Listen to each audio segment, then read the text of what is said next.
everyone, and welcome back to my channel. It's Rachel Ray here, and welcome back to the reading of A Christmas Carol by Charles Dickens. I hope you all are having a wonderful day. I am so sorry, but I am still very much sick, but we are going to keep going. This is now chapter 4, The Last of the Spirits. I'm going to read the last sentence of the last chapter just to refresh our mind. Otherwise, it might not make much sense. I hope you enjoy listening to the story, and please stay tuned for the final episode tomorrow.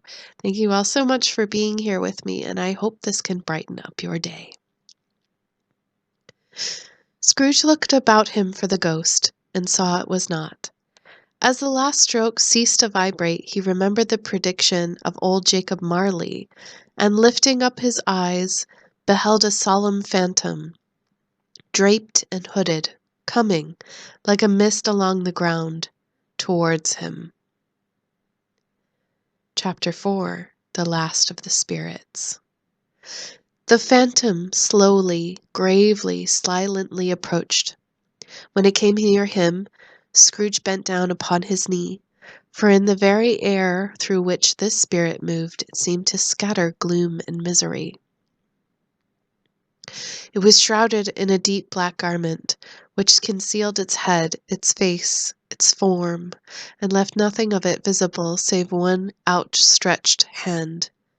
But for this it would have been difficult to detach its figure from the night, and separate it from the darkness by which it was surrounded. He felt that it was tall and stately when it came beside him, and that its mysterious presence filled him with solemn dread. He knew no more, for the spirit neither spoke nor moved. "Am I in the presence of the ghost of Christmas yet to come?"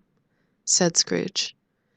The spirit answered not, but pointed onward with its hand. "You are about to show me shadows of things that have not yet happened, but will happen in the time before us," Scrooge pursued. "Is that so, spirit?" The upper portion of the garment was contracted for an instant in its folds, as if the spirit had inclined its head.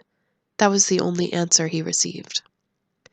Although well used to ghostly companions by this time, Scrooge feared the silent shape so much that his legs trembled beneath him, and he found that he could hardly stand when he prepared to follow it. The spirit paused for a moment, as observing his condition, and giving him time to recover.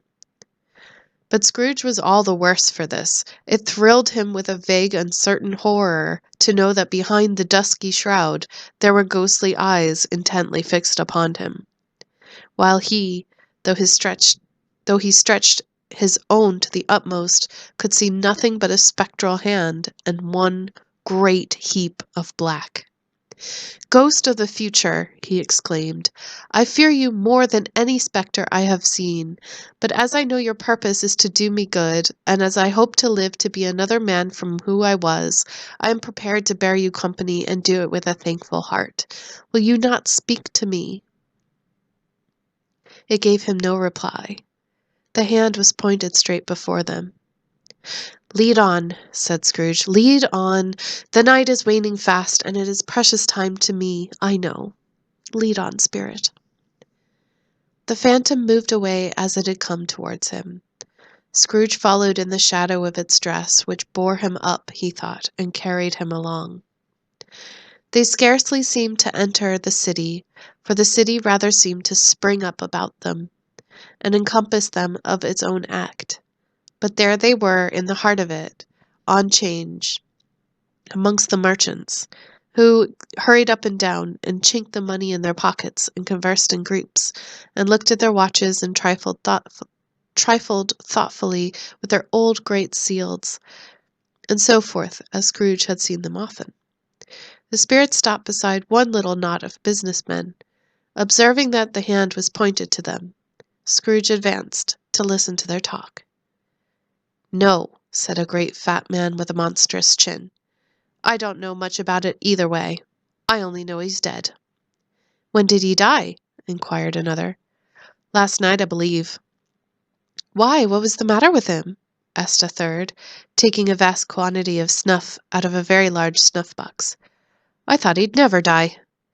"God knows," said the first with a yawn. "What has he done with his money?" asked a red-faced gentleman with a pendulous excrescence on the end of his nose that shook like the gills of a turkey-cock. "I haven't heard," said the man with the large chin, yawning again. "Left it to his company, perhaps. He hasn't left it to me. That's all I know." This pleasantry was received with a general laugh. "It's likely to be a very cheap funeral," said the same speaker, "for upon my life I don't know of anybody to go to it. Suppose we make up a party and volunteer." "I don't mind going if lunch is provided," observed the gentleman with the pimple on his nose. "But I must be fed, if I make one." Another laugh. "Well, I am the most disinterested among you after all," said the first speaker, "for I never wear black gloves and I never eat lunch. But I'll offer to go if anybody else will. When I come to think of it, I'm not at all sure that I wasn't his most particular friend, for we used to stop and speak whenever we met. Bye-bye." Speakers and listeners strolled away and mixed with other groups. Scrooge knew the men and looked towards the spirit for an explanation. The phantom glided onto a street. Its finger pointed to two persons meeting. Scrooge listened again, thinking that the explanation might lie here. He knew these men also perfectly. They were men of business, very wealthy and of great importance. He had made a point of always standing well in their esteem, in a business point of view, that is, strictly in a business point of view. "How are you?" said one. "Well, how are you?" returned the other. "Well," said the first, "Old Scratch has got his own at last, hey?" "So I'm told," returned the second. "Cold, isn't it?" "Seasonable for Christmas time. You're not a skater, I suppose?" "No, no, something else to think of. Good morning." Not another word. That was their meeting, their conversation, and their parting. Scrooge was at first inclined to be surprised that the spirit should attach importance to conversation apparently so trivial, but feeling assured that they must have some hidden purpose, he set himself to consider what it was likely to be. They could scarcely be supposed to have any bearing on the death of Jacob, his old partner, for that was past, and this ghost province was the future. Nor could he think of anyone immediately connected with himself to whom he could apply them. But nothing doubting that to whomsoever they applied, they had some latent moral for his own improvement, he resolved to treasure up every word he heard and everything he saw, and especially to observe the shadow of himself when it appeared. For he had an expectation that the conduct of his future self would give him the clue he missed, and would render the solution of these riddles easy. He looked about in that very place for his own image, but another man stood in his accustomed corner, and though the clock pointed to his usual time of day for being there, he saw no likeness of himself among the multitudes that poured in through the porch. It gave him little surprise, however, for he had been resolving in his mind a change of life, and thought he had hoped to see his newborn resolutions carried out in this. Quiet and dark, beside him stood the phantom, with its outstretched hand. When he roused himself from his thoughtful quest, he fancied from the turn of the hand, and its situation in reference to himself, that the unseen eyes were looking at him keenly. It made him shudder, and feel very cold. They had left the busy scene, and went into an obscure part of the town, where Scrooge had never been before, although he recognized his situation and its bad repute. The ways were foul and narrow, the shops and houses wretched, the people half-naked, drunken, slipshod, ugly, alleys and archways, like so many cesspools, disgorged their offences of smell and dirt and life upon the straggling streets, and the whole quarter reeked with crime, with filth and misery. Far in this den of infamous resort, there was a low-browed, beetling shop, below a penthouse roof, where iron, old rags, bottles, bones, and greasy offal were bought. Upon the floor within, there were piles piles up heaps of rusty keys, nails, chains, hinges, files, scales, weights, and refuse iron of all kinds. Secrets that few would like to scrutinize were bred and hidden in mountains of unseemly rags, masses of corrupted fat, and sepulchres of bones. Sitting among the wares he dealt in, by a charcoal stove made of old bricks, was a grey-haired rascal, nearly 70 years of age, who had screened himself from the cold air without by a frowsy curtaining of miscellaneous tatters hung upon a line, and smoked his pipe in all the luxury of calm retirement.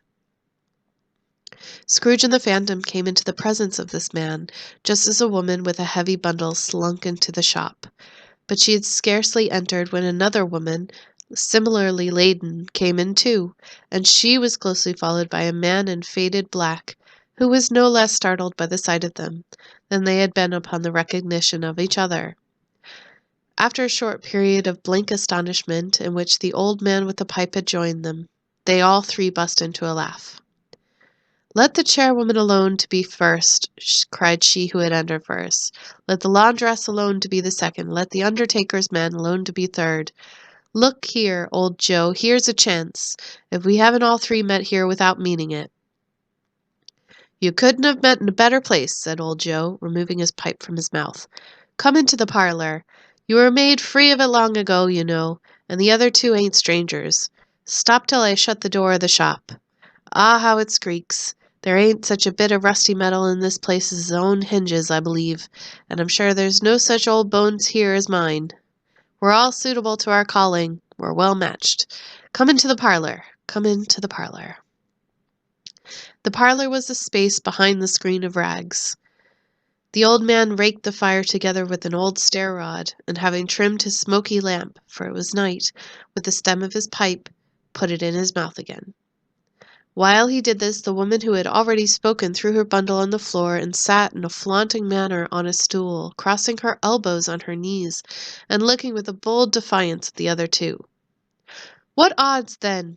What odds, Mrs. Dilber?" said the woman. "Every person has a right to take care of themselves. He always did." "That's true, indeed," said the laundress. "No man more so." "Why, then, don't stand staring as if you were afraid, woman. Who's the wiser? We're not going to pick holes in each other's coats, I suppose." "No, indeed," said Mrs. Dilber and the man together. "We should hope not." "Very well, then," cried the woman. "That's enough. Who's worse for the lot of a few things like these? Not a dead man, I suppose." "No, indeed," said Mrs. Dilber, laughing. "If he wanted to keep him after he was dead, a wicked old screw," pursued the woman. "Why, wasn't he the natural in his lifetime? If he had been, he'd have had somebody look after him when he was struck with death, instead of lying gasping out his last there alone by himself." "It's the truest word that was ever spoke," said Mrs. Dilber. "It's a judgment on him." "I wish it was a little heavier judgment," replied the woman. "And it should have been, you may depend upon it, if I could have laid my hands on anything else. Open that bundle, old Joe, and let me know the value of it. Speak out plain. I'm not afraid to be the first, nor afraid for them to see it. We know pretty well that we were helping ourselves before we met here, I believe. It's no sin. Open the bundle, Joe." But the gallantry of her friends would not allow of this, and the man faded in black mounting the breech first produced his plunder. It was not extensive. A seal or two, a pencil case, a pair of sleeve buttons, a brooch of no great value were all. They were severally examined and appraised by old Joe. He chalked up the sums he was disposed to give for each upon the wall, and added them up to a total when he found there was nothing more to come. "That's your account," said Joe, "and I wouldn't give another sixpence if I was to be boiled for not doing it. Who's next?" Mrs. Dilber was next. Sheets and towels, a little wearing apparel, 2 old-fashioned silver teaspoons, a pair of sugar tongs, and a few boots. Her account was stated on the wall in the same manner. "I always give too much to ladies, it's a weakness of mine, and that's the way I ruined myself," said old Joe. "That's your account. If you asked me for another penny and made it an open question, I'd repent of being so liberal and knock off half a crown. And now on to my bundle, Joe, said the first woman. Joe went down on his knees for the greater convenience of opening it, and having unfastened a great many knots, dragged out a large and heavy roll of some dark stuff. What do you call this? Said Joe. Bed curtains. Ah, returned the woman, laughing and leaning forward on her crossed arms. Bed curtains. You don't mean to say you took 'em down, rings and all, with him lying there, said Joe. Yes, I do, replied the woman. Why not? You were born to make your fortune, said Joe, and you'll certainly do it. I certainly shan't hold my hand when I can get anything in it by reaching out for the sake of such a man as he was, I promise you, Joe, returned the woman coolly. Don't drop that oil upon the blankets now. His blankets? Asked Joe. Who else's do you think? Replied the woman. He isn't likely to take cold without 'em, I dare say. I hope he didn't die of anything catching, eh? Said old Joe, stopping his work and looking up. Don't you be afraid of that, returned the woman. I ain't so fond of his company that I'd loiter about him for such things if he did. You may look through that shirt till your eyes ache, but you won't find a hole in it, nor a threadbare place. It's the best he had, and a fine one, too. They'd have wasted it if it hadn't been for me. What do you call wasting of it? Putting it on him to be buried in, to be sure, replied the woman with a laugh. Somebody was a fool enough to do it, but I took it off again. If calico ain't good enough for such a purpose, it ain't good enough for anything. It's quite as becoming to the body. He can't look uglier than he did in that one. Scrooge listened to this dialogue in horror. As they sat grouped about their spoil in the scanty light afforded by the old man's lamp, he viewed them with a detestation and disgust which could hardly have been greater, though they had been obscene demons marketing the corpse itself. Laughed the same woman, when old Joe, producing a flannel bag with money in it, took out several gains upon the ground. This is the end of it, you see. He frightened everyone away from him when he was alive to profit us when he was dead. Spirit, said Scrooge, shuddering from head to foot. I see. The case of this unhappy man might be my own. My life tends that way now. Merciful heaven, what is this? He recoiled in terror, for the scene had changed, and now he almost touched a bed, bare, uncurtained bed, on which, beneath a ragged sheet, there lay something covered up, which, though it was dumb, announced itself in awful language. The room was very dark, too dark to be observed with any accuracy, though Scrooge glanced round it in obedience to a secret impulse, anxious to know what kind of room it was. A pale light, rising in the outer air, fell straight upon the bed, and on it, plundered and bereft, unwatched, unwept, uncared for, was the body of this man. Scrooge glanced towards the phantom. Its steady hand was pointed to the head. The cover was so carelessly adjusted that the slightest raising of it, the motion of a finger upon Scrooge's part, would have disclosed the face. He thought of it, thought how easy it would be to do, and longed to do it, but had no more power to withdraw the veil than to dismiss the spectre at his side. O cold, cold, rigid, dreadful death, set up thine altar here, and dress it with such terrors as thou hast at thy command, for this is thy dominion. But out of the loved, revered, and honored head, thou canst not turn one hair to thy dread purposes, or make one feature odious. It is not that the hand is heavy and will fall down when released. It is not that the heart and pulse are still, but that the hand was open, generous, and true, the heart brave, warm, and tender, and the man's pulse a man's. Strike, shadow, strike, and see his good deeds springing from the wound to sow the world with life immortal. No voice pronounced these words in Scrooge's ears, and yet he heard them when he looked upon the bed. He thought, if this man could be raised up now, what would be his foremost thoughts? Avarice, hard-dealing, griping cares? They have brought him to a rich end, truly. He lay in the dark, empty house, with not a man, a woman, or a child to say that he was kind to me in this or that, and for the memory of one kind word I will be kind to him. A cat was staring at the door, and there was a sound of gnawing rats beneath the hearthstone. What they wanted in the room of death, and why they were so restless and disturbed, Scrooge did not dare to think. "Spirit," he said, "this is a fearful place. In leaving it, I shall not leave its lesson. Trust me. Let us go." Still the ghost pointed with an unmoving finger to the head. "I understand you," Scrooge returned, "and I would do it if I could. But I have not the power, Spirit. I have not the power." Again it seemed to look upon him. "If there is any person in the town who feels emotion caused by this man's death," said Scrooge, quite agonized, "show that person to me, Spirit, I beseech you." The phantom spread its dark robe before him for a moment like a wing, and withdrawing it revealed a room by daylight, where a mother and her children were.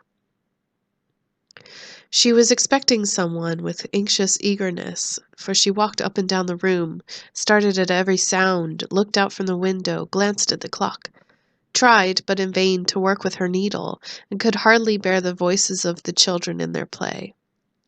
At length, the long-expected knock was heard. She hurried to the door and met her husband, a man whose face was careworn and depressed, though he was young. There was a remarkable expression in it now, a kind of serious delight, of which he felt ashamed, and of which he struggled to repress. He sat down to the dinner that had been hoarding for him by the fire, and when she asked him faintly what news, which was not until after a long silence, he appeared embarrassed how to answer. "Is it good?" she said, "or bad?" to help him. "Bad," he answered. "We are quite ruined?" "No. There is hope yet, Caroline." "If he relents," she said, amazed, "there is. Nothing is past hope, if such a miracle has happened." "He is past relenting," said her husband. "He is dead." She was a mild and patient creature, if her face spoke truth, but she was thankful in her soul to hear it, and she said so, with clasped hands. She prayed forgiveness on the next moment and was sorry, but the first was the emotion of her heart. "What the half-drunken woman whom I told of you last night said to me when I tried to see him and obtain a week's delay, and what I thought was a mere excuse to avoid me, turns out to be quite true. He was not only very ill, but dying then." "To whom will our debt be transferred?" "I don't know. But before that time we shall be ready with the money, and even though we were not, it would be a bad fortune, indeed, to find so merciless a creditor in his successor. We may sleep tonight with light hearts, Caroline." Yes, soften it as they would, their hearts were lighter. The children's faces, hushed and clustered round to hear what they so little understood, were brighter, and it was a happier house for this man's death. The only emotion that the ghost could show him, caused by the event, was one of pleasure. "Let me see some tenderness connected with a death," said Scrooge, "or that dark chamber spirit which we left just now will be for ever present to me." The ghost conducted him through several streets familiar to his feet, and as they went along, Scrooge looked here and there to find himself, but nowhere was he to be seen. They entered poor Bob Cratchit's house, the dwelling he had visited before, and found the mother and children seated round the fire. Quiet, very quiet. The noisy little Cratchits were as still as statues in one corner, and sat up looking at Peter, who had a book before him. The mother and her daughters were engaged in sewing, but surely they were very quiet. "And he took a child, and set him in the midst of them." Where had Scrooge heard those words? He had not dreamed them. The boy must have read them out, and as the spirit crossed the threshold, Why did he not go on? The mother laid her work upon the table and put her hand up to her face. "The color hurts my eyes," she said. "The color? Ah, poor Tiny Tim." "They're better now again," said Cratchit's wife. "It makes them weak by candlelight, and I wouldn't show weak eyes to your father when he comes home for the world. It must be near his time." "Past it, rather," Peter answered, shutting up his book. "But I think he has walked a little slower than he used to these last few evenings, Mother." They were very quiet again. At last she said in a steady, cheerful voice, that only faltered once, I have known him to walk with Tiny Tim upon his shoulder very fast indeed." "And so have I," cried Peter, "often." "And so have I," exclaimed another. "So had all." "But he was very light to carry," she resumed, intent upon her work, "and his father loved him so that it was no trouble, and there is your father at the door." She hurried out to meet him, and little Bob and his comforter, he had no need of it, poor fellow, came in. His tea was ready for him on the hob, and they all tried who should help him to it most. Then the two young Cratchits got upon his knees and laid each child a little cheek against his face, as if they said, "Don't mind it, father, don't be grieved." Bob was very cheerful with them and spoke pleasantly to all the family. He looked at the work upon the table, and praised the industry and speed of Mrs. Cratchit and the girls. They would be done long before Sunday, he said. "Sunday! You win to-day then, Robert," said his wife. "Yes, my dear," returned Bob. "I wish you could have gone. It would have done you good to see how green a place is. But you'll see it often. I promised him I would walk there on a Sunday. My little child. My little child." He left the room and went upstairs to the room above, which was lighted cheerfully and hung up with Christmas. There was a chair set close behind the child, and there were signs of someone having been there lately. Poor Bob sat down in it, and when he had thought a little and composed himself, he kissed the little face. He was reconciled to what had happened, and went down again quite happy. They drew about the fire and talked, the girls and mother working still. Bob told them of extraordinary kindness of Mr. Scrooge's nephew, whom he had scarcely seen but once, and who, meeting him on the street that day, and seeing that he looked just a little down, you know, said Bob, inquired what had happened to distress him. "On which," said Bob, "for he is the pleasantest spoken gentleman that you ever heard, I told him, I am heartily sorry for it, Mr. Cratchit," he said, "and heartily sorry for you and your good wife." By the by, how he ever knew that, I don't know. "Knew what, my dear?" "Why, that you were a good wife," replied Bob. "Everybody knows that," said Peter. "Very well observed, my boy," cried Bob. "I hope they do." "Heartily sorry," he said, "for your good wife. If I can be of any service to you in any way," he said, giving me his card, "that's where I live. Pray come to me." Now it wasn't, cried Bob, for the sake of anything he might be able to do for us so much as it was a kind way, that this was quite delightful. It really seemed as if he had known our Tiny Tim, and felt with us. "I'm sure he's a good soul," said Mrs. Cratchit. "You would be sure of it, my dear," returned Bob, "if you saw and spoke to him. I shouldn't at all be surprised, mark what I say, if he got Peter a better situation." "Only hear that, Peter," said Mrs. Cratchit. "And then," cried one of the girls, "Peter will be keeping company with someone and setting up for himself." "Get along with you," retorted Peter, grinning. "It's just as likely as not," said Bob, "one of these days, though there's plenty of time for that, my dear. But however and whenever we part from one another, I am sure we shall none of us forget poor Tiny Tim, shall we? Or this first parting that there was among us." "Never, father!" cried they all. "And I know," said Bob, "I know, my dears, that when we recollect how patient and mild he was, although he is a little child, we shall not quarrel easily amongst ourselves and forget poor Tiny Tim in doing it. No, never, father." they all cried again. I am very happy, said little Bob. I am very happy.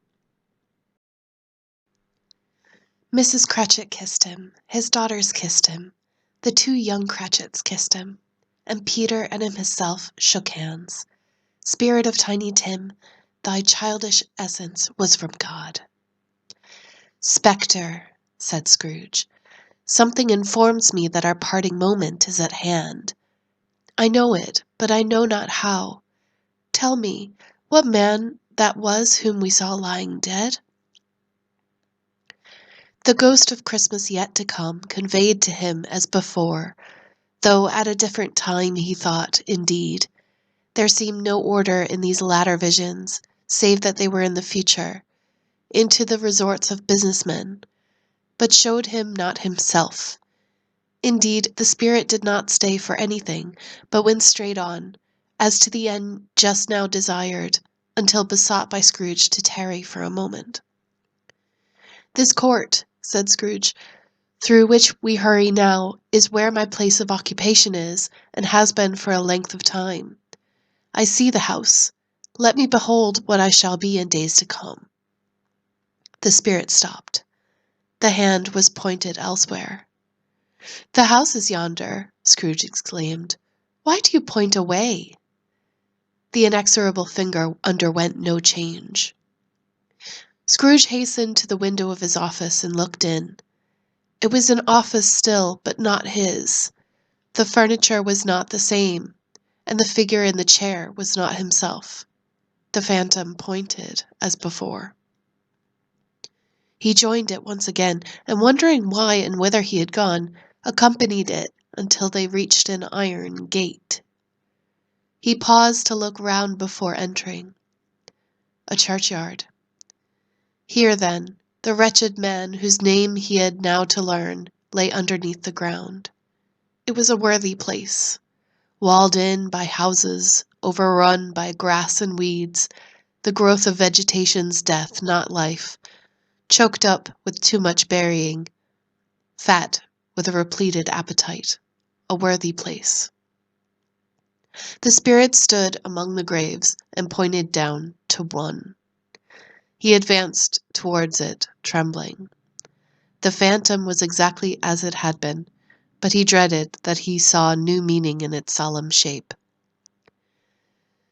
Before I draw nearer to that stone to which you point, said Scrooge, answer me one question.